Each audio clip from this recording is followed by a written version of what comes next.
ପ୍ରେମିକା ଉପରେ ଧୂଳି ପଡ଼ିଗଲେ ପ୍ରେମିକର ଦେହ ସହେ ନା। ପ୍ରେମିକା ଉପରେ ଧୂଳି ପଡ଼ିଗଲେ ପ୍ରେମିକର ଦେହ ସହେ ନା।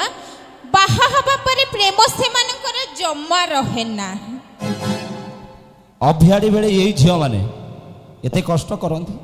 ଅଭିଆଡ଼ି ବେଳେ ଏଇ ଝିଅମାନେ ବାପା ଧନ ଖର୍ଚ୍ଚ କରନ୍ତି ନା ନାଇଁ? ତମେ ଦେଲନି, ଆଁ ତମେ ଦେଲନି ଆଗୁଆ। ତମେ ଯେତିକି ଲୁଟୁଛ ଆମ ଟୋକା ଠାରୁ କହିଲେ ଛାତି ଫାଟିଯିବ, କିନ୍ତୁ କହି ହବନି। ଆମ ଟୋକା ମାନେ ତ ନାଳାଂଶ ରହୁଛି ବୋଲି ଦେଇ ଦଉଛନ୍ତି, ଝିଅ ପଛରେ ଦଉଛନ୍ତି, ମୁଁ ମନା କରୁନି। ଅଭିଆଡ଼ି ବେଳେ ଏଇ ଝିଅମାନେ ବାପା ଧନ ଖର୍ଚ୍ଚ କରନ୍ତି। ବାହା ହେଇଗଲା ପରେ ଥରେ ସ୍ୱାମୀରୁ ମାନେ ସ୍ୱାମୀର ସ୍ତ୍ରୀ ହେଇଗଲେ ସ୍ୱାମୀ ପକେଟରୁ ସବୁ ସାରନ୍ତି। ଏଇ ହଁ। ମାର୍କେଟରୁ ମନ୍ଦିର ଯାଏ ତମେ ଆମ ପଛରେ ଯାଉଛ ପଡ଼ି, ବୁଝିଲ? ମାର୍କେଟରୁ ମନ୍ଦିର ଯାଏ ଏମାନେ ଆମ ପଛରେ ଯାଉଛନ୍ତି ପଡ଼ି, ହେଲେ ଆମେ ନାରୀ ସଂସ୍କୃତିକୁ ଜାବୁଡ଼ି ଧରି ପିନ୍ଧି ବୁଲୁଛୁ ଶାଢ଼ୀ। ବିଦେଶିନୀ ମାନେ ଓଡ଼ିଶାକୁ ଆସି ମୁଣ୍ଡରେ ଓଢ଼ଣା ଦେଲେଣି। ବିଦେଶିନୀ ମାନେ ଓଡ଼ିଶାକୁ ଆସି ମୁଣ୍ଡରେ ଓଢ଼ଣା ଦେଲେଣି, କିନ୍ତୁ ଓଡ଼ିଆଣୀ ମାନେ ଏଗୁଡ଼ାକୁ ପୁରୁଣା ଫ୍ୟାସନ୍ କହି ଏଗୁଡ଼ାକୁ ଭୁଲି ଗଲେଣି। ଆଚ୍ଛା, ମଡ଼ର୍ଣ୍ଣ ଯୁଗର ନାରୀମାନେ କାଳେ ପିନ୍ଧୁଛନ୍ତି ଏବେ ଶାଢ଼ୀ? ମଡ଼ର୍ଣ୍ଣ ଯୁଗର ନାରୀମାନେ କାଳେ ଏବେ ପିନ୍ଧୁଛନ୍ତି ଏଠି ଶାଢ଼ୀ? ନାରୀର ଭୂଷଣ ଲଜ୍ଜାକୁ ସେ ଛାଡ଼ି, ନାରୀର ଭୂଷଣ ଲଜ୍ଜାକୁ ସେ ଛାଡ଼ି ବୁଲନ୍ତି ଛାତିରୁ କାଢ଼ି। ଏଇ ଏମିତି କଣ କହୁଛ? କେମିତି ଜଳକୁ ବଞ୍ଚାଅ ବିଦ୍ୟୁତ ବଞ୍ଚାଅ, ଜଳକୁ ବଞ୍ଚାଅ ବିଦ୍ୟୁତ ବଞ୍ଚାଅ କହୁଛନ୍ତି ସରକାର। କପଡ଼ା ବଞ୍ଚିଲେ ଗରିବ ବଞ୍ଚିବ, ଦୁଃଖ ହେଇଯିବ ଦୂର। ଆହା, 12 ହାତେ ଶାଢ଼ୀ ନାରୀ ହଜେଇଲେ ଡ୍ରେସ ପିନ୍ଧିଲେ ଛୋଟ। 12 ହାତେ ଶାଢ଼ୀ ନାରୀ ହଜେଇଲେ ଡ୍ରେସ ପିନ୍ଧିଲେ ଛୋଟ। କପଡ଼ା ବଞ୍ଚାଅ ସ୍ଲୋଗାନ ଦିଅନ୍ତି, ଦେଖେଇ ବୁଲନ୍ତି ପେଟ। ସ୍କୁଲ କଲେଜ ପାର୍କ ଯାଉନି ନାରୀ ହେଉଛନ୍ତି ଧର୍ଷିତା। ସ୍କୁଲ କଲେଜ ପାର୍କ ଯାଉନି ନାରୀ ହେଉଛନ୍ତି ଧର୍ଷିତା। ନେତା ଠାରୁ ମନ୍ତ୍ରୀ, ଶ୍ରୋତାଠୁ ଜନତା, କେହି କରନ୍ତି ଏଠି ନାରୀ ଚିନ୍ତା। ସ୍କୁଟି ଚଢ଼ି ତମେ କଲେଜ ଯାଉଛ, ମାନୁ ନାହଁ ଗୁରୁ ଦେବତା। ସ୍କୁଟି ଚଢ଼ି ତମେ କଲେଜ ଯାଉଛ, ମାନୁ ନାହଁ ଗୁରୁ ଦେବତା। ଗୁରୁ ଯଦି ଟିକେ ପାଉଣା ମାଗିଲେ କାହିଁ ହୁଏ ଏତେ ଚିନ୍ତା? ବା ବା ବା ବା ବା। କଣ ଅଭିଯୋଗ ପରେ ବି ଆସାମୀ ଏଠି କଲର ଟେକି ବୁଲୁଛି। ଅଭିଯୋଗ ପରେ ବି ଆସାମୀ ଏଠି କଲର ଟେକି ବୁଲୁଛି। ନ୍ୟାୟ ନ ପାଇ ଆମ ଭଳି ଅବଳା ନାରୀଟା ଜୀବନଟା ତାର ହାରୁଛି। ଜୀବନ ହାରିବା ଅଟେ ମହାପାପ, ଜୀବନ ହାରିବା ଅଟେ ମହାପାପ। ଇଏ ସବୁ ତମ ଝିଅ ମାନଙ୍କର ସ୍ୱଭାବ। ଜୀବନ ହାରିବା ଅଟେ ମହାପାପ, ଏ ଝିଅ ମାନଙ୍କର ସ୍ୱଭାବ। କି ହୋ 21 ଡ୍ରେସ ପିନ୍ଧି ଜଙ୍ଘ ଦେଖେଇ କାହିଁ ବଢାଉ ଟୋକାଙ୍କ ଭାବ। ଭାଇ ଫସଲ କ୍ଷେତରୁ ବାଡ଼ କାଢ଼ି ନେଇ, ଫସଲ କ୍ଷେତରୁ ବାଡ଼ କାଢ଼ି ନେଇ ଛାଡ଼ କରିଦେଲ ଦଣ୍ଡକୁ। ଫସଲ କ୍ଷେତରୁ ବାଡ଼ କାଢ଼ି ନେଇ ଛାଡ଼ କରିଦେଲ ଦଣ୍ଡକୁ। ସମ୍ଭାଳି ପାରିବ ଓ ମ୍ୟାଡ଼ାମ, ସମ୍ଭାଳି ପାରିବ କି ଆମ ଏ ମଲ୍ଲିକେଶ୍ୱରପୁରରେ ବୁଲୁଥିବା ଗଣ୍ଡା ଗଣ୍ଡା ବୁଲା ଷଣ୍ଢକୁ? ଓ ତମେ ମାନେ ତାହେଲେ ଷଣ୍ଢ? ହଁ, ଆମକୁ ଆୟତରେ ରଖିବା କାହାର ତାକତ ନାହିଁ। କଣ ଆୟତ୍ତ? ଆୟତ୍ତ ଭିତରେ ରହିବା ତାକତ ଯଦି ତୁମଠି ଥାନ୍ତା, ତାହେଲେ ତୁମ ଗୁଣ ଯୋଗୁଁ ଓଡ଼ିଶା ମାଟିରେ କୋଉଠି ଅନାଥ ଆଶ୍ରମ ନଥାନ୍ତା। ଶାଶୁ ଶ୍ୱଶୁରଙ୍କୁ ତମ ପରି ଝିଅ, ଶାଶୁ ଶ୍ୱଶୁରଙ୍କୁ ତମ ପରି ଝିଅ ଯଦି ନିଜ ବାପ ମା ବୋଲି ମାନନ୍ତା, ତାହେଲେ ଓଡ଼ିଶା କଣ ସାରା ଭାରତ ବର୍ଷରେ ଗୋଟିଏ ବି ବୃଦ୍ଧାଶ୍ରମ ଏଠି ନଥାନ୍ତା। କଣ ସତରେ? ହଁ ହଁ, ମୁଁ କହୁଛି ମୋ ମତରେ ଯୋଉ ପୁଅ ଯୋଗୁଁ ଲୋଡ଼ା ହୁଏ ଅନାଥ ଆଶ୍ରମ, ଅନେଇଲ, ଯୋଉ ପୁଅ ଯୋଗୁଁ ଲୋଡ଼ା ହୁଏ ଅନାଥ ଆଶ୍ରମ, ତାଙ୍କୁ ଧ୍ୱଂସ କରିଦିଅ ହେ ବିଧାତା। ଯୋଉ ଝିଅ ଯୋଗୁଁ ଲୋଡ଼ା ହୁଏ ଏଠି ବୃଦ୍ଧାଶ୍ରମ, ଯୋଉ ଝିଅ ଯୋଗୁଁ ଲୋଡ଼ା ହୁଏ ଏଠି ବୃଦ୍ଧାଶ୍ରମ, ତାକୁ ଖୋଲ ପିଟି ନିଜ ଜୋତା। ଏଇପରି ଝିଅଙ୍କ ଲାଗି ଆମ ପିଲାମାନେ, ପୁଅ ପିଲାମାନେ, ଭାଇ ଏମାନେ ପାଖରେ ଶୁଅନ୍ତି କାନରେ କୁହନ୍ତି, ପାଖରେ ଶୁଅନ୍ତି କାନରେ କୁହନ୍ତି, ଆତ୍ମହତ୍ୟାର ଧମକ ଦେଇ ଆମ ପରି ବାପ ମାଙ୍କ ଠାରୁ ନିଜ ପୁଅକୁ ଛଡ଼େଇ ଦିଅନ୍ତି। ନା ନା ନା ନା, ଆମେ କାହିଁକି ପାଖରେ ଶୋଇବୁ? ଆଉ କାହାକୁ ଆଣି ଶୁଆଉ ନା? ନିଜ ସ୍ତ୍ରୀ ଯେତେ ସୁନ୍ଦରୀ ହେଲେ ବି ଏଇ ସ୍ୱାମୀ କି ଲଗାଇ ପିତା, ନୁହଁ କି? ନିଜ ସ୍ତ୍ରୀ ଯେତେ ସୁନ୍ଦରୀ ହେଲେ ବି ଏଇ ସ୍ୱାମୀ କି ଲଗାଇ ପିତା। ପର ସ୍ତ୍ରୀ କାଳି କୁତୁରି ହେଲେ ବି ଏମାନଙ୍କ ପାଇଁ ରସଗୋଲା ପରି ମିଠା।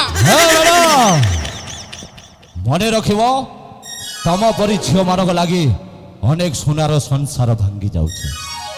ବହୁତ କଷ୍ଟ କରି ବାପା ମା ମାନେ ପିଲାକୁ ଛୋଟରୁ ବଡ଼ କରୁଛନ୍ତି, କିନ୍ତୁ ତମ ପରି ନାରୀ ମାନଙ୍କ କୁସଂସ୍କାରରେ ପଡ଼ି ଆମ ଭଳି ଭଲ ପିଲାମାନେ ନଷ୍ଟ ପଥରେ ଯାଉଛନ୍ତି। ତମର ମନେ ରଖିବା ଦରକାର, ସେଇ ନାରୀ ହିଁ ତମର ଭଉଣୀ, ଆଉ ସେଇ ନାରୀ ହିଁ ତୁମର ମା। ବାହ, କଥା ପଦେ କହିଦେଲ। ହଉ ତମେ ଏବେ ଆସ, ଭାଇ ଟିକେ ପାଥୋସ୍ ମ୍ୟୁଜିକ୍ ଦେବେ, ପାଥୋସ୍ ମ୍ୟୁଜିକ୍ ଟିକେ ଦେବେ।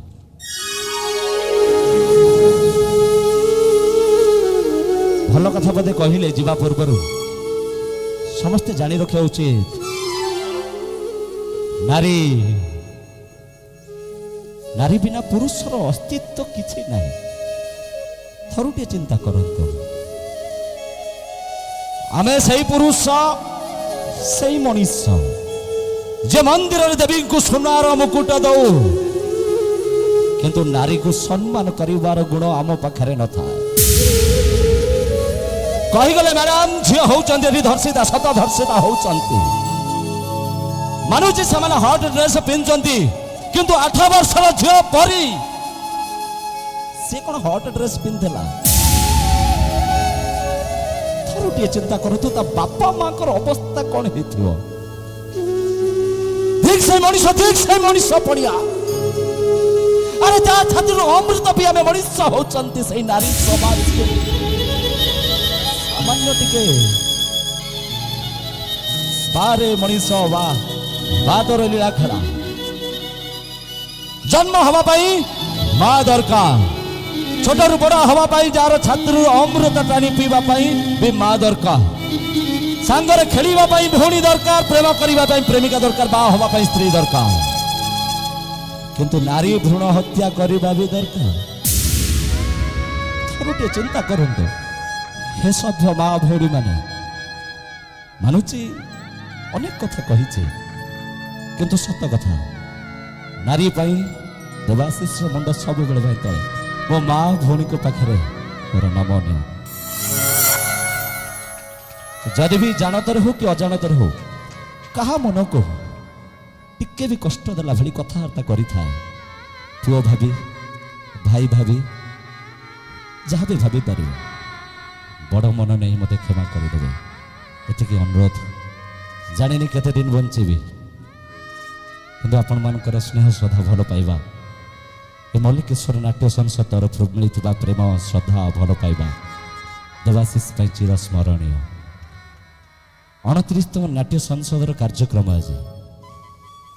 ପ୍ରଥମ ନାଟକର ନାଁ ସାର୍ ମୋତେ କହିଥିଲେ, ମୁଁ ଭୁଲି ଯାଇଛି, ତଥାପି ଏ ସଭ୍ୟ ସମାଜ ଭଲ ପାଇବାର ଅଛି ତ ଭଲ ପାଅ।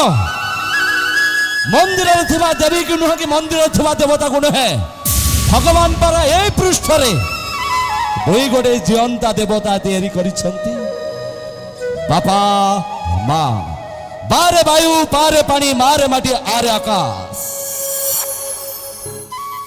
ମୋ ପାଇଁ ନହେଲା ନାହିଁ, ଉପସ୍ଥିତ ସମସ୍ତଙ୍କୁ ମୋର ଅନୁରୋଧ, ନିଜ ନିଜ ବାପା ମାଙ୍କୁ ମନେ ପକେଇ ସମସ୍ତେ ଗୋଟେ ଲେଖା ତାଳି ଦିଅନ୍ତୁ। ଆମେ ତାଙ୍କୁ କିଛି ଦେଇପାରିବେ, ନିଜ ନିଜ ବାପା ମାଙ୍କୁ ମନେ ପକେଇ ମଧ୍ୟ ଗୋଟେ ଲେଖା ତାଳି ସମସ୍ତେ ଦେଲେ ଏ ଦେବାଶିଷ ଆତ୍ମାକୁ ଶାନ୍ତି ମିଳିବ। ବହୁତ ଖୁସି ଲାଗିଲା।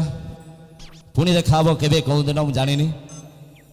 ଆଜି ପର୍ଯ୍ୟନ୍ତ ଅନେକ ମଞ୍ଚ ଯାଇଛି, ବିନୋଦ ଭାଇଙ୍କ ଗାଁ ମଣିଜଙ୍ଗ ଯାଇଛି, ବିଲହାଟ ଯାଇଛି, ସେଠି ବହୁତ ଭଲ ପାଇବା ପାଇছে, କିନ୍ତୁ ଏଠିକାର ସ୍ୱତନ୍ତ୍ର ଭଲ ପାଇବାରେ ମୋ ହୃଦୟ ଉତ୍ଫୁଲ୍ଲିତ, ମାନେ ଉତ୍ଫୁଲ୍ଲିତ। ଏଗୁଡ଼ା ଓଡ଼ିଆ ଗୁଡ଼ା ଏଇଟା କଷ୍ଟିଆ ଆଡ଼େ। ସମସ୍ତଙ୍କ ଅନୁରୋଧ, এই ମଞ୍ଚ ପାଇଁ ଗୋଟେ ଜୋରଦାର କଳତାଳି। ଯିବା ପୂର୍ବରୁ ଆପଣମାନଙ୍କୁ ଗୋଟିଏ କଥା, ଭଲ ପାଇବେ ବାପା ମାଙ୍କୁ ଭଲ ପାଆନ୍ତୁ, ପ୍ରେମ କରିବେ ଝିଅକୁ ପ୍ରେମ କରନ୍ତୁ, କିନ୍ତୁ ଧୋକା ଦିଅନ୍ତୁ, କିନ୍ତୁ ଯୋଉଗୁଡ଼ା ଟିକେ ଉଦଣ୍ଡି ଚଣ୍ଡୀ ଅଛନ୍ତି ତାଙ୍କୁ ଧୋକା ଦିଅନ୍ତୁ। ଭଲ ଝିଅଙ୍କର ମନ ନେଇ ଖେଳନ୍ତୁନି। ଆଉ ଯଦି ମୁଁ ଜାଣିପାରୁଛି ଭାଇ ତମର ଟିକେ ଲାଳାଂଶ ରହୁଛି, କିନ୍ତୁ ସେ ହବ।